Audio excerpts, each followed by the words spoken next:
6 number প্ৰশ্নটো হৈছে শৰাইঘাট দলং কেতিয়া নিৰ্মাণ হৈছিল? ইয়াৰ অপশ্যনসমূহ হৈছে ক 1948 চনত, খ 1952 চনত, গ 1962 চনত, ঘ 1964 চনত। আৰু ইয়াৰ শুদ্ধ উত্তৰটো হ'ব অপশ্যন নম্বৰ গ 1962 চনত। 7 নম্বৰ প্ৰশ্নটো হৈছে পথৰুঘাটৰ ৰণস্থলী আছিল। অপশ্যনসমূহ দিয়া আছে ক নগাঁও, খ শিৱসাগৰ, গ গোৱালপাৰা, ঘ দৰং।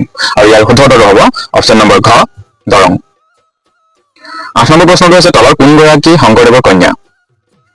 অপশ্যনসমূহ হৈছে ক মালা, খ ভানু, গ মনু, ঘ পদ্মা।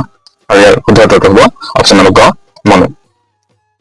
9 নম্বৰ প্ৰশ্নটো হৈছে আহোমৰ শাসনকালত কোনজন ব্যক্তিক অৰ্থনীতিবিদ আৰু সমাজ সংস্কাৰক হিচাপে জনা গৈছিল? ইয়াৰ অপশ্যনসমূহ হৈছে ক আতন বুঢ়াগোহাঁই, খ মোমাই তামুলী বৰবৰুৱা, গ পূৰ্ণানন্দ বুঢ়াগোহাঁই, ঘ বদন চন্দ্ৰ বৰফুকন। আৰু ইয়াৰ শুদ্ধ উত্তৰটো হ'ব অপশ্যন নম্বৰ খ মোমাই তামুলী বৰবৰুৱা।